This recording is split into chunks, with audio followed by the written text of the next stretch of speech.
যুক্তরাষ্ট্রে বসবাসরত গাজীপুরবাসীদের সামাজিক সংগঠন গাজীপুর জেলা অ্যাসোসিয়েশন অফ ইউএসের 2025-2026 সালের নতুন কমিটি অভিষিক্ত হয়েছে। এ উপলক্ষে গত 1 জানুয়ারি সন্ধ্যায় উডসাইডের গুলশান টেরেসে এক অনুষ্ঠানের আয়োজন করা হয়। এতে প্রধান অতিথি ছিলেন নিউ ইয়র্কে বাংলাদেশের কনসাল জেনারেল মোহাম্মদ নাজমুল হুদা এবং বিশেষ অতিথি ছিলেন বাংলাদেশ সোসাইটির সভাপতি আতাউর রহমান সেলিম, সাধারণ সম্পাদক মোহাম্মদ আলী ও অ্যাটর্নি মঈন চৌধুরী। বিপুল সংখ্যক গাজীপুরবাসীর উপস্থিতিতে অনুষ্ঠানটি তাদের মিলন মেলায় পরিণত হয়। নির্বাচনে গাজী আশরাফুজ্জামান জুয়েল ও মোহাম্মদ ইশরাক মোল্লার বাবুর নেতৃত্বে দিন প্যানেলের 37 জন কর্মকর্তা নির্বাচিত কর্মকর্তা অভিষিক্ত হন। সবশেষে ছিল মনোজ্ঞ সাংস্কৃতিক অনুষ্ঠান আর নৈশভোজ।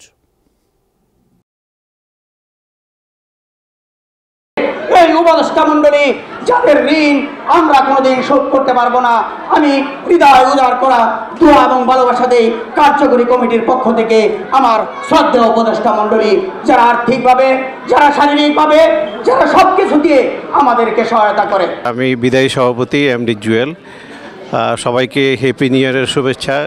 আমাদের সদ্য বিদায়ী সফল সভাপতি আমার মিতা, আমার নামের নাম এমডি জুয়েল, আমার নাম গাজী এস এ জুয়েল। এবার সকলের সহযোগিতায় আমি ইনশাল্লাহ প্রেসিডেন্টের দায়িত্ব নিয়েছি। আমরা বৃহৎ একটা ঐক্যবদ্ধ সংগঠন, যুক্তরাষ্ট্রের অন্যতম বৃহৎ একটা সংগঠন গাজীপুর জেলা অ্যাসোসিয়েশন অব ইউএসএ ইনক। আমরা আগামী দিনে প্রতিটি ভাই, প্রতিটি কার্যকরী কমিটির প্রতিটি সদস্য কাঁধে কাঁধ মিলে আমরা আগামী দিনে এই কমিউনিটিকে, বাংলাদেশি কমিউনিটি তথা আমাদের প্রিয় গাজীপুরবাসী যারা যুক্তরাষ্ট্রে বসবাস করেন সবাইকে নিয়ে ঐক্যবদ্ধভাবে গাজীপুর জেলা অ্যাসোসিয়েশনকে এগিয়ে নিয়ে যাব। শুভ নববর্ষের শুভেচ্ছা জানাচ্ছি সকল দর্শকবৃন্দকে। আজকে গাজীপুর জেলা অ্যাসোসিয়েশনের অভিষেক অনুষ্ঠান। আমি এই সংগঠনের সাবেক সভাপতি, 5 বছর সভাপতিত্ব করেছি এই সংগঠনের। আমি আজকে এই অনুষ্ঠানের আহ্বায়কের দায়িত্ব পালন করতেছি। আমরা গাজীপুর অ্যাসোসিয়েশনের পক্ষ থেকে আমেরিকা অবস্থানরত সকল বাংলাদেশি এবং গাজীপুরবাসীকে নববর্ষের শুভেচ্ছা জানাই। শুভ নববর্ষ।